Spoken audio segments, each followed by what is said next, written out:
இன்னைக்கு காலையில் என் ஃப்ரெண்டு என்கிட்ட ஒரு செடி எடுத்துகிட்டு வந்து கொடுத்தான். ஆக்சுவலாக அந்த செடி என்கிட்ட ஆல்ரெடி இருக்குது, இன்னொன்று வாங்கினா நல்லா இருக்குன்னு யோசித்தேன். பார்த்தா அவனே வாங்கிட்டு வந்துட்டான். இந்த செடி நீங்கள் எல்லாருமே பார்த்துருப்பீங்க. ரோட் சைட்லலாம் போகிறப்ப இந்த பிங்க் கலர் பூ இருக்கும்ல, அதுக்கு பேர் காகித பூ சொல்லுவாங்க. இங்கிலீஷில் வந்து போகன் வில்லா சொல்லுவாங்க. எல்லாருமே செடி வைக்கிறப்ப அவங்கவுங்களுக்கு ஏற்ற மாதிரி சாயில் மிக்ஸ் பண்ணுவாங்க. நான் இப்படி தான் பண்ணுவேன். ஃபஸ்ட்டு ரெட் சாண்ட் கொஞ்சம் எடுத்துப்பேன். அதில் இருக்க கல்லெல்லாம் தூக்கி போட்டு அப்புறம் நல்லா க்ளீனாக இருக்க மாதிரி உரத்தை எடுத்துப்பேன். அப்புறம் அதை மேலாப்பில் பரப்பரன்னு கொட்டி உரம் எதுக்கு யூஸ் பண்ணுறேன்னா செடியோட சத்துக்காக. அப்புறம் இது பேர் வந்து உமினா வேற ஒன்றும் இல்லை. நம்ம நெல் இருக்குல்ல, நெல்லை ரைஸ் மில்லில் கொடுத்து அரைப்போம்ல, அதில் வர தோல் இருக்கும்ல, அது பேர் தான் உமி. இது எதுக்கு நான் மிக்ஸ் பண்ணுறேன்னா, இதை மண்ணில் போட்டு மிக்ஸ் பண்ணுறப்ப நம்ம தண்ணி ஊற்றும் போது எக்ஸஸ் ஆன வாட்டர்லாம் கீழே வந்துடும். ஒருவேளை அதிகமான தண்ணி அந்த தொட்டிலேயே தங்குச்சுன்னா அந்த செடி வந்து அழுகி போக வாய்ப்பு இருக்குது, இல்லைனா இலை உதிர்ந்து போக வாய்ப்பு இருக்குது. ஸோ செடி முக்கியம் பிக்கில். அடுத்தது ஆத்து மணல் இல்லைனாலும் பரவாயில்ல, கார்டன் சாயில் யூஸ் பண்ணிக்கோங்க.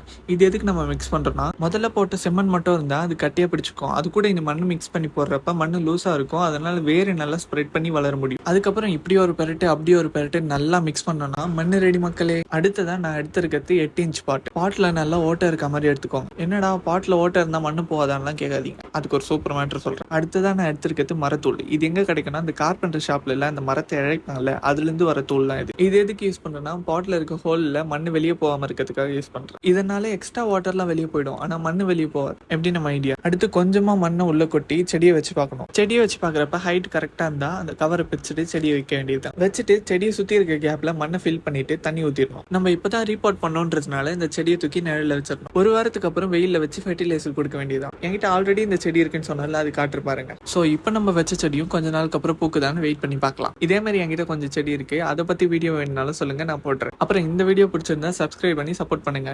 டாடா.